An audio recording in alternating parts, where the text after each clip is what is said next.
Hello everyone, welcome to Okul, India's most affordable learning platform. And let's continue our course on environment by Shankar IAS Academy. हम यहाँ पर chapter 22 को जो है पिछले part में स्टार्ट कर चुके हैं, इंडिया एंड क्लाइमेट चेंज के ऊपर जो ये चैप्टर है। और पार्ट 1 में हम लोगों ने देखा कि क्या चीज़ें जो है मतलब रिसेंट क्या पाया गया है कि किस तरीके से जो है इंडिया की पोजीशन रही है related to the climate change, और हमने क्या क्या एक्शन प्लान्स लिए हैं। मतलब हमने इम्पैक्ट देखा पहले तो कि अलग अलग चीज़ों पर क्या इम्पैक्ट रहा है, क्या ट्रेंड रहा है, कि रेनफॉल का क्या ट्रेंड रहा है, टेम्परेचर का क्या ट्रेंड रहा है, और इंडिया ने इन चीज़ों को लेकर क्या करने की कोशिश की है, यानी कि एडेप्टेशन और मिटिगेशन प्रोग्राम्स के बारे में हमने थोड़ा बहुत जाना।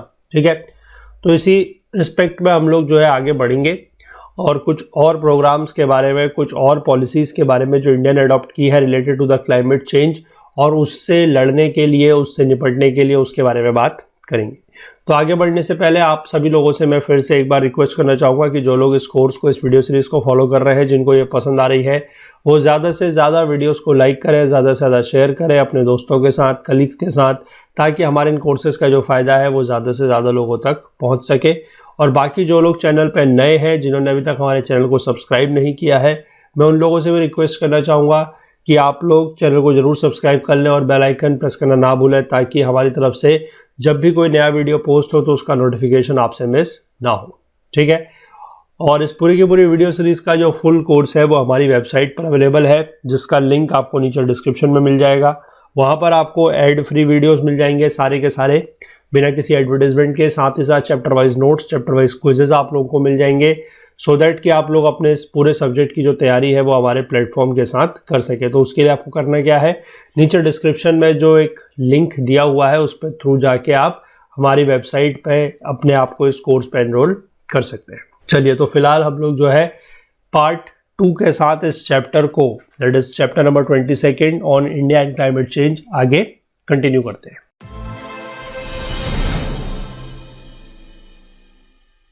देखिए, India's national action plan on climate change. ठीक है, क्लाइमेट चेंज को लेकर इंडिया का नेशनल एक्शन प्लान क्या रहा है।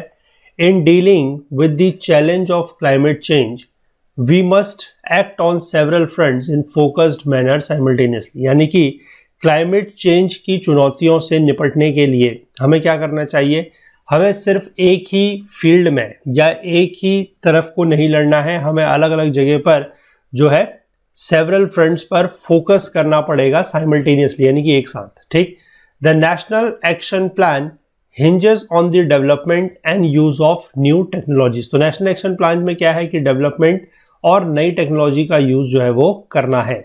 The implementation of the plan would be through appropriate institutional mechanisms suited for effective delivery for each individual mission objectives and include public private partnership and civil society action। तो implementation कैसे होगा, ये जो national plan बनाए जा रहे हैं इनका इम्प्लीमेंटेशन कैसे होगा, इसका इम्प्लीमेंटेशन होगा अप्रोप्रिएट इंस्टीट्यूशनल मैकेनिज्म्स के थ्रू। यानी कि इंस्टीट्यूशनल मैकेनिज्म्स के थ्रू मतलब कि हम हमारे जितने भी अलग अलग ऑब्जेक्टिव्स होंगे, क्योंकि हमें देखिए अलग अलग फ्रंट पर काम करना है, तो अलग अलग फ्रंट पर अलग अलग ऑब्जेक्टिव होंगे, उन इंडिविजुअल ऑब्जेक्टिव को इफेक्टिवली डिलीवर करना है, यानी कि इफेक्टिवली उन ऑब्जेक्टिव्स, उन मिशन के ऑब्जेक्टिव्स को पूरा करना है, तो उनके लिए काम करने की बात है।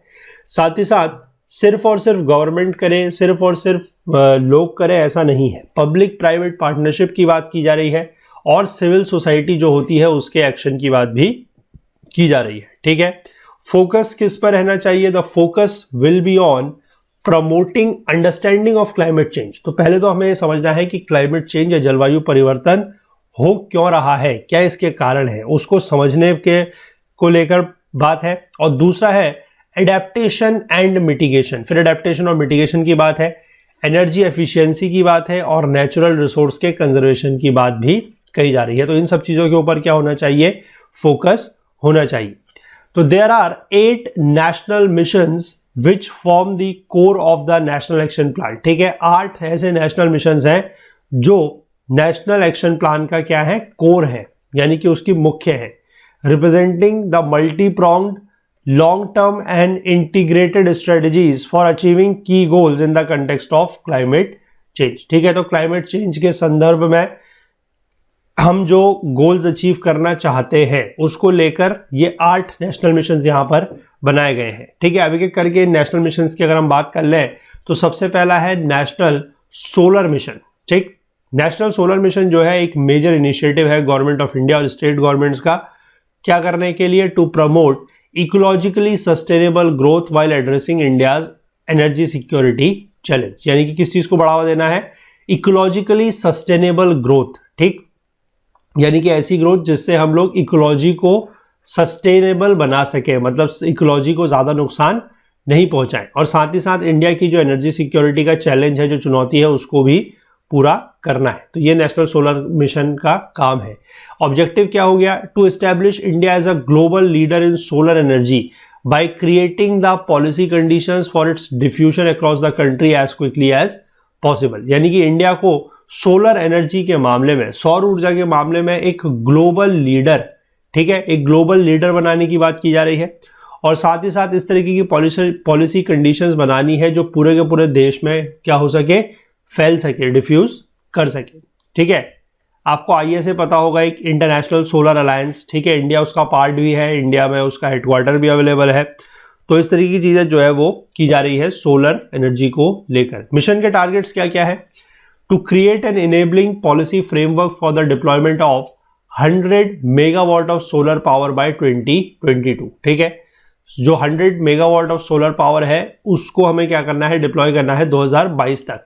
सेंटर ने जो है नेशनल सोलर मिशन के अंतर्गत जो क्यूमुलेटिव टारगेट्स थे उनको क्या कर दिया है, रिवाइज कर दिया है। पहले ये टारगेट 2021-22 के लिए थे 20,000 मेगावाट, अब इसको बढ़ा के 1 लाख मेगावाट जो है वो कर दिया गया है। And the target will princely comprise of 40 gigawatt of rooftop and 60 gigawatt through large and medium scale grid connected solar power projects. Basically ये 40 और जो 60 है ये परसेंटेज के हिसाब से है। ठीक है ना, कि अगर हमें ओवरऑल जो हम इसकी बात कर रहे हैं कि इतना हम लोग क्या करेंगे, एनर्जी का प्रोडक्शन करेंगे, तो उसमें से 40% तो जो है वो रूफटॉप होना चाहिए। रूफटॉप मतलब जो सोलर पैनल्स वगैरह लगाए जाते हैं उसके थ्रू। ठीक है, और बाकी जो 60% है वो लार्ज और मीडियम स्केल के जो ग्रिड से कनेक्टेड है सोलर पावर प्रोजेक्ट्स है उसके थ्रू है। ठीक, इसके बाद जो अगला मिशन है that is the national mission for enhanced energy efficiency, that is NMEEE। ठीक है, इसमें क्या है कि एनर्जी एफिशिएंसी जो है उसको इनहैंस, उसको और बढ़ाने की बात की जा रही है। The national mission for enhanced energy efficiency which seeks to strengthen the market for energy efficiency by creating conducive regulatory and policy regime। ठीक है, इस तरीके के रेगुलेटरी और पॉलिसीज बनाई जा रही है जो कंड्यूसिव है, यानी कि जिनको हम लोग वाकई में इन प्रैक्टिस ला सकते हैं। ठीक है, NMEEE has been envisaged to foster innovative and sustainable business models to the energy efficiency sector। ठीक है, NMEEE जो है इसने एक विजन ये रखा है कि हम लोग क्या कर सके, इनोवेटिव और सस्टेनेबल बिजनेस मॉडल्स को ला सके एनर्जी एफिशिएंसी सेक्टर में। यानी कि हम कोई भी चीज अगर कर रहे हैं, ठीक है, उस पर क्या हो कि इनोवेशन हो और इस तरीके की सस्टेनेबिलिटी की बातें हो ताकि हम एनर्जी को एफिशिएंटली यूज कर सके। NMEEE seeks to create and sustain markets for energy efficiency in the entire country which will benefit the country and the consumers। ठीक है, ऑब्जेक्टिव्स की अगर हम बात करें तो promoting innovative policy and regulatory regimes, financing mechanisms and business models which not only create but also sustain market for energy efficiency in a transparent manner with clear deliverables to be achieved in a time bound manner। यानी कि इसमें innovative policy को promote करने की बात है, regulatory regimes जो है वो इस तरीके का प्रमोशन होना चाहिए, फाइनेंसिंग मैकेनिज्म होने चाहिए, ऐसे बिजनेस मॉडल्स को प्रमोट करने की बात है जो ना सिर्फ एनर्जी एफिशिएंसी को क्या करें, मार्केट फॉर एनर्जी एफिशिएंसी को क्रिएट करें, बल्कि उनको सस्टेन भी कर सके। ठीक है, और वो भी एक ट्रांसपेरेंट मैनर में, ताकि हमारे पास टाइम बाउंड मैनर में हम लोग क्या कर सके, जो डिलीवरेबल्स हैं उनको अचीव कर सके। मतलब हमारा कोई टारगेट है कि हमें 2020 तक ये करना है, 2025 तक ये करना है, तो they are known as deliverables, और उनको हम लोग एक टाइम बाउंड मैनर से क्या कर सके, अचीव कर सके। ठीक है, मिशन गोल्स जो है इसके 4 new initiatives to energy enhance energy efficiency. ये क्या क्या है देखिए, that is the first one is perform achieve and trade, that is PAT। इसका मतलब क्या है देखिए, assigning energy reduction targets to the large energy intensive industries and distributing energy saving certificates, that is ESETs, on achieving the targets, and these ESETs can be traded। यानी कि इसमें क्या है कि जो लार्ज एनर्जी इंटेंसिव इंडस्ट्रीज है, यानी कि जहां पर एनर्जी का ज्यादा यूज होता है, उनको हमें क्या करना है, एनर्जी रिडक्शन के टारगेट देने हैं कि आपको जो है इतना एनर्जी को रिड्यूस करना है, ठीक है। और अगर वो टारगेट्स को अचीव कर लिया जाता है तो उनको एनर्जी सेविंग सर्टिफिकेट क्या किए जाए, डिस्ट्रीब्यूट किए जाए, ठीक है। और फिर इस तरीके के जो ये ई सेट्स है इनको ट्रेड भी किया जा सकता है, ठीक है। जैसे हम लोगों ने पीछे समझा था about the carbon credits, carbon offsetting, वो उस तरीके की चीज, ठीक है। अगला है market transformation for energy efficiency, that is MTEE। ये क्या है, promoting adoption of energy efficient equipments and appliances through innovative business model. यानी कि हमें एनर्जी एफिशिएंट इक्विपमेंट्स और अप्लायंसेस जो हैं उनको अडॉप्ट करने का प्रमोट करना है, ठीक है, और वो भी इनोवेटिव बिजनेस मॉडल्स के थ्रू। अगला है energy efficiency financing platform, that is EEFP या EEFP। इसमें क्या है, देखिए इसमें है increasing the confidence of financial institution and investors to support energy efficiency initiatives, ठीक है। जो फाइनेंशियल इंस्टीट्यूशंस हैं या जो इन्वेस्टर्स हैं उनका भरोसा बढ़ाना है इस बात पे, ताकि वो जो एनर्जी एफिशिएंसी के इनिशिएटिव्स हैं, जो कदम उठाए जा रहे हैं, उसको क्या कर सके, सपोर्ट कर सके। अगला है FEED, that is framework for energy efficient economic development, that is FEED। इसका मतलब क्या है, promoting energy efficiency initiatives by hedging against investment risk. यानी कि इन्वेस्टमेंट रिस्क को हम साइड में रखते हुए एनर्जी एफिशिएंसी इनिशिएटिव्स को क्या करें, प्रमोट करें, बढ़ावा दें। इसके बाद अगले नेशनल मिशन की अगर हम बात करें तो वो है national mission on sustainable habitat, ठीक है। ये देखिए क्या है, national mission on sustainable habitat seeks to promote sustainability of habitats through improvements in energy efficiency in buildings, urban planning, improved management of solid and liquid waste, modal shift towards public transport and conservation through appropriate changes in legal and regulatory frameworks, ठीक है। तो ये basically क्या करता है, जो national mission on sustainable habitat है, ये प्रमोट करता है किसको, सस्टेनेबिलिटी ऑफ हैबिटेट्स को through improvement in energy efficiency. यानी कि बिल्डिंग्स में, अर्बन प्लानिंग में हम लोग क्या करें, एनर्जी एफिशिएंसी को प्रमोट करें, ठीक है। दूसरी बात है कि सॉलिड और लिक्विड वेस्ट जो है इसके मैनेजमेंट को भी इंप्रूव करें।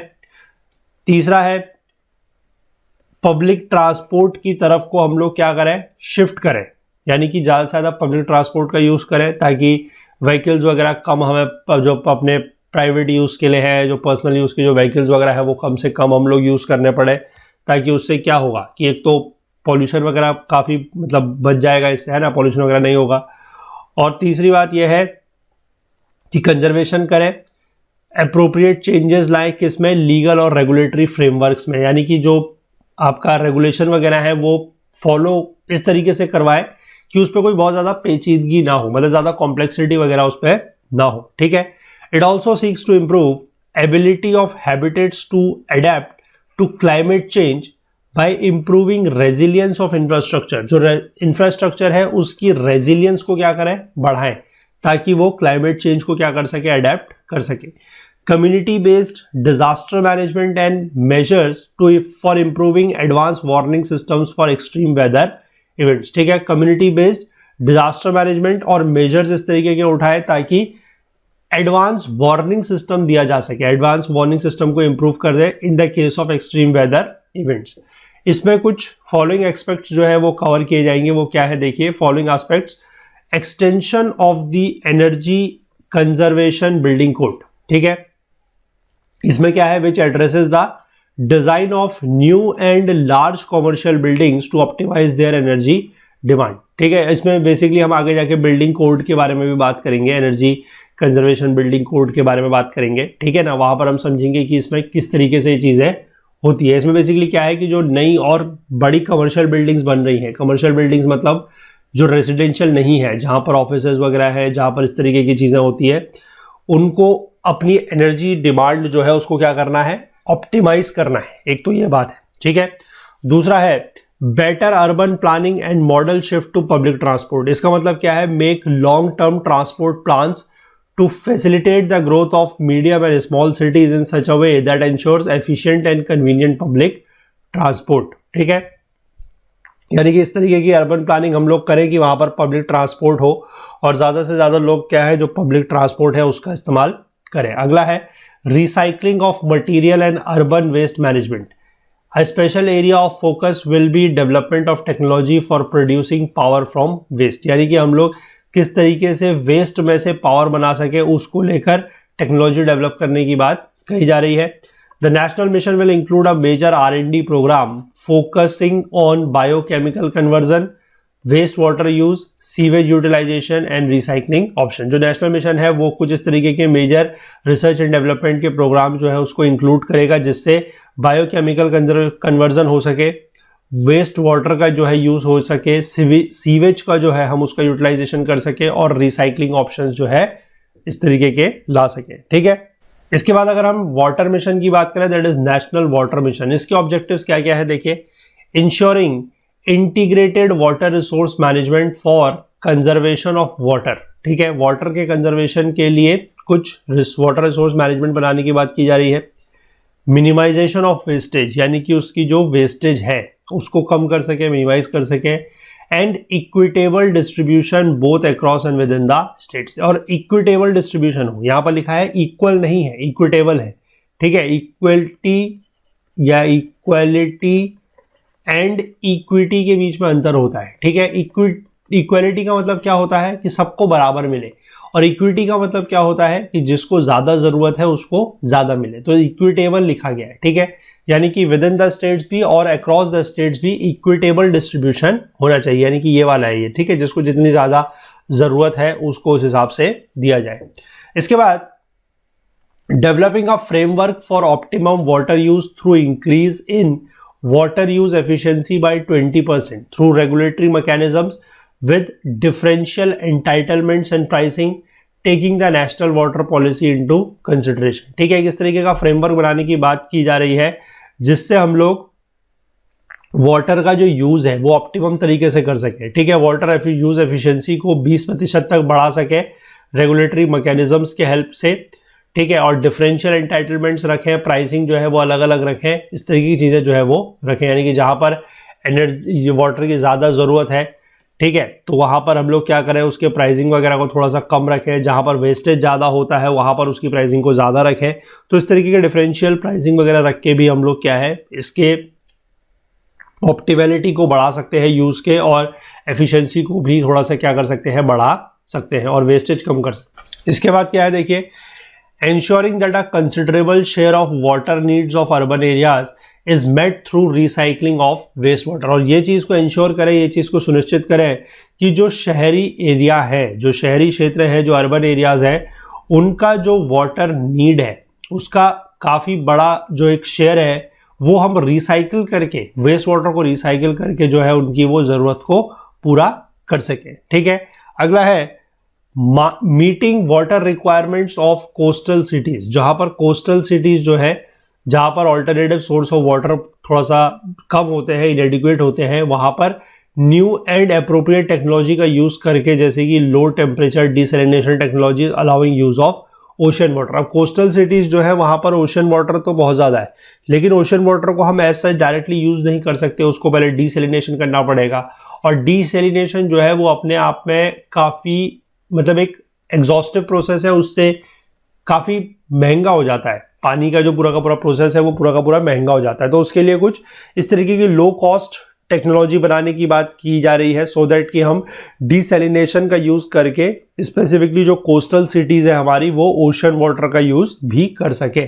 ठीक है, अगला है revisiting NWP। NWP is national water policy to ensure basin level management strategies to deal with variability in rainfall and river flows due to climate change। basin level management का मतलब क्या है, एक तरीके से वही जो interlinking of the river basins वाली बात है वही। ठीक है ना, including enhancement of storage both above and below ground, implementation of rain water harvesting, establishment of equitable and efficient management structure। ये सारी चीज़ें करने की बात की जा रही है। इसके बाद अगला क्या है, developing new regulatory structures to optimize efficiency of existing irrigation system। जो हमारे existing irrigation system है उनकी efficiency को क्या करें, optimize करें। ठीक है, जो रन डाउन सिस्टम्स हैं उसको रिहेबिलिटेट करें, and to expand irrigation to increase the water storage capacity. ठीक है, इरिगेशन को एक्सपेंड करें, इरिगेशन को बढ़ाएं ताकि हमारी जो वाटर स्टोरेज कैपेसिटी है उसको इंक्रीज किया जा सके। ठीक है, अगला है promotion of water neutral and water positive technologies. Water neutral मतलब और वाटर पॉजिटिव मतलब या तो जहां पर पानी का जो वेस्ट है वो नहीं हो रहा है या फिर बहुत ज़्यादा नहीं है। ठीक है, यानी कि जहां पर हम पानी को क्या कर रहे हैं, प्रॉपर यूज कर रहे हैं, ऑप्टिमल यूज कर रहे हैं through the design of proper incentive structure combined with recharging of underground water sources and adoption of large scale irrigation programme based on efficient methods of irrigation. ये सारी चीजें करें। ठीक है, देखिए इसमें चीजें ऐसा कुछ समझाने वाली है नहीं, फिर भी अब चैप्टर बुक में दिया हुआ है तो कवर करना, इस कोर्स में इंक्लूड करना ज़रूरी है। अदरवाइज फिर आप में से कुछ लोगों को ये लगता है कि हमने चैप्टर जो है वो स्किप कर दिया। ऐसा जिसमें समझाने जैसा कोई इतना ज़्यादा चीज़ें है नहीं। ठीक है, सिर्फ और सिर्फ मिशंस दिए गए हैं, मिशन के ऑब्जेक्टिव क्या है, टारगेट्स क्या है, यही चीज़ हमें पढ़नी है। ठीक है, चलिए देखते हैं आगे। अगला है national mission for sustaining the Himalayan ecosystem. इसमें क्या है, the most crucial and primary objective of the mission is to develop a sustainable national capacity to continuously assess the health status of the Himalayan ecosystem. जो हमारा Himalayan ecosystem है उसके health status को continuously assess करने की बात यहां पर की जा रही है। And enable policy bodies in their policy formulation functions and assist states in the Indian Himalayan region with their implementation of action selected for sustainable development. ठीक है, एक तो बात यह है कि हम लोग जो हमारा हिमालयन इकोसिस्टम है उसके हेल्थ स्टेटस को कंटिन्यूसली एसेस करें। ठीक है, और इस तरह की पॉलिसी बॉडीज बनाए जो पॉलिसी फॉर्मुलेट करेंगी, और साथ ही साथ ऐसी स्टेट जहां पर हिमालय का रीजन पाया जा रहा है वहां पर उनका इम्प्लीमेंटेशन हो जिससे सस्टेनेबल डेवलपमेंट हो सके। ठीक है, मिशन ऑब्जेक्टिव्स की अगर हम बात करते हैं तो building human and institutional capacities on climate change related aspects. ठीक है, ह्यूमन और इंस्टीट्यूशनल कैपेसिटीज को हमें बिल्ड करना है, नॉलेज नेटवर्क नॉलेज इंस्टीट्यूशंस बनाना है, and develop a coherent database on all knowledge systems. और जितने भी अलग अलग नॉलेज सिस्टम्स होंगे उनका एक कोहेरेंट डेटाबेस बनाना है। Detect and decouple natural and anthropogenic global environmental changes and project future trends on potential impacts. ठीक है, ग्लोबल एनवायरमेंट चेंजेस को लेकर जो भी नेचुरल और एंथ्रोपोजेनिक चेंजेस हैं मतलब उनको डिटेक्ट कर सके, और साथ ही साथ पोटेंशियल इम्पैक्ट क्या होगा उसका जो फ्यूचर ट्रेंड है उसको भी हम क्या कर सके, प्रोजेक्ट कर सके। Assess the socio economic and ecological consequences of global environmental change. ठीक है, कि जो ग्लोबल एनवायरमेंटल चेंज हो रहा है उसका सोशियो इकोनॉमिक और इकोलॉजिकल कंसिक्वेंसेस क्या है उसको असेस करें थोड़ा सा, और डिजाइन करें proper appropriate strategies for growth in the economy of the region. और किसी भी रीजन की इकोनॉमी को कैसे ग्रो किया जा सके उसको लेकर एप्रोप्रिएट स्ट्रेटजी बनाने की बात की जा रही है। अगला है study traditional knowledge systems for community participation in adaptation mitigation and coping mechanism. ठीक है, ट्रेडिशनल नॉलेज सिस्टम को हम लोग थोड़ा सा स्टडी करें कम्युनिटी पार्टिसिपेशन के लिए, ताकि ये देख सके कि हम कैसे जो है वो एडेप्टेशन मिटिगेशन और कोपिंग मैकेनिज्म को कर सकते हैं। अगला है evaluate policy alternatives for regional development plans. Regional development plans के लिए क्या पॉलिसी ऑल्टरनेटिव्स हो सकता है उसको थोड़ा सा इवेल्युएशन करें। Create awareness among stake holders in the region. उस रीजन में जितने भी स्टेक होल्डर्स हैं उनमें एक अवेयरनेस, एक जागरूकता फैलाने की बात है। Next is develop regional cooperation to generate a strong knowledge and database for policy interventions. ठीक है, रीजनल कोऑपरेशन को हम लोग डेवलप करें ताकि स्ट्रॉन्ग नॉलेज और डेटाबेस जो है वो पॉलिसी इंटरवेंशंस के लिए डेवलप किया जा सके। इसके बाद national mission for a green India. इसके ऑब्जेक्टिव्स क्या है, देखिए ग्रीन इंडिया से आप समझ सकते हैं कि ये समथिंग रिलेटेड टू ट्रीज या फॉरेस्ट होगा, है ना। मिशन ऑब्जेक्टिव्स क्या है, इंक्रीज ट्री और forest cover on 5 million hectares of forest और non forest lands and improved quality of forest cover on another 5 million hectare of non forest और forest lands और टोटल ऑफ 10 मिलियन हेक्टेयर। ठीक है, पहला तो यह है कि 5 मिलियन हेक्टेयर की जो फॉरेस्ट या नॉन फॉरेस्ट लैंड है उसमें हम लोग ट्री और फॉरेस्ट कवर को क्या करें, इंक्रीज करें। ठीक, और अगले में क्या है, अगले 5 मिलियन हेक्टेयर में इंप्रूव करना है, तो टोटल मिला के 10 मिलियन हेक्टेयर हो गया। अगला है improved ecosystem services including biodiversity, hydrological services and carbon sequestration from the 10 million hectare of forest and non-forest land mentioned above। ठीक है, वहां पर इस तरीके की जो है improved ecosystem services करें, ठीक, जो ये ऊपर हमने 10 मिलियन हेक्टेयर आपको बताया वहां पर। इसके बाद फॉरेस्ट बेस्ड लाइवलीहुड इनकम जो है of about 3 million house hold living in and around the forest, इसको थोड़ा सा बढ़ाएं। Enhanced annual CO2 sequestration by 50 to 60 million tons in the year 2020। ठीक है, अब 2020 का तो साल आपको पता ही है कि एक one of the exceptional year रहा है, लेकिन सारे के सारे जो टारगेट्स हैं वो यहाँ तक बताए गए थे कि 2020 तक हमें क्या करना है कि जो हमारा CO2 सीक्वेस्ट्रेशन है उसको 50 से 60 मिलियन टन तक बढ़ाना है, मतलब इतना और बढ़ाना है। ठीक है, इसके बाद अगर मिशन के टारगेट्स की हम लोग बात करते हैं तो वो ये है improvement in the quality of forest cover and ecosystem services of the forest और non forest including moderately dense open forest, degraded grassland और वेटलैंड, यानी कि 5 मिलियन हेक्टेयर की जमीन पर ये सब चीजें करनी है। ठीक है, फॉरेस्ट कवर की क्वालिटी को और इकोसिस्टम सर्विसेज को क्या करना है, इंप्रूव करना है। नेक्स्ट इज इको रेस्टोरेशन या forestation of scrub, shifting cultivation areas, cold deserts, mangroves, ravines and abundant mining areas. 2 million hectare में ये सब कुछ करना है। अर्बन और पेरी अर्बन लैंड्स में 0.2 मिलियन हेक्टेयर में फॉरेस्ट और ट्री कवर को इंप्रूव करना है। ठीक है, अर्बन तो आप समझते हैं जो शहरी क्षेत्र है, पेरी अर्बन का मतलब होता है उसकी पेरिफेरी में। ठीक है, उसके चारों तरफ का जो एरिया है, यानी कि जिसको हम आउटस्कर्ट्स भी बोलते हैं। ठीक है, आउटस्कर्ट्स आपने एक टर्म सुना होगा, तो आउटस्कर्ट्स का जो एरिया होता है अर्बन के, वो वहां पर मिला के 0.2 मिलियन हेक्टेयर एरिया में ट्री और फॉरेस्ट कवर को क्या करना है, इंप्रूव करना है। Next is improvement in forest and tree cover on marginal agricultural lands, जो फेलोज लैंड्स हैं और other non forest land under agro forestry और सोशल फॉरेस्ट्री, वहां पर भी क्या करें, फॉरेस्ट और ट्री कवर को बढ़ाना है, इंप्रूव करना है। मैनेजमेंट ऑफ पब्लिक फॉरेस्ट और non forest areas taken up under the mission by community institutions, वहां पर हमें क्या करना है कि मैनेज जो पब्लिक फॉरेस्ट और नॉन फॉरेस्ट एरियाज है उनका मैनेजमेंट करना है। Adoption of improved fuel wood use efficiency and alternative energy devices by house hold in the project area, जो प्रोजेक्ट एरिया है वहां पर क्या करना है, फ्यूल वुड एफिशिएंसी, जो फ्यूल वुड का यूज है उसकी एफिशिएंसी के मतलब उसके यूज की एफिशिएंसी को इंप्रूव करना है और अल्टरनेटिव एनर्जी डिवाइसेस को अडॉप्ट करना है। यानी कि हम लोग वहां पर जो है लकड़ी का जो, अब जैसे आपको पता है कि गांव में जो भी लोग रहते हैं या उस फॉरेस्ट के एरिया के आसपास जो भी लोग रहेंगे वो क्या करते हैं, वो जनरली कोई और सोर्स ऑफ एनर्जी को यूज नहीं करते। वो लोग क्या करते हैं, लकड़ी काटते हैं, उसी को जलाते हैं, ठीक है ना, उसी से खाना बनाते हैं, सब कुछ उसी से करते हैं।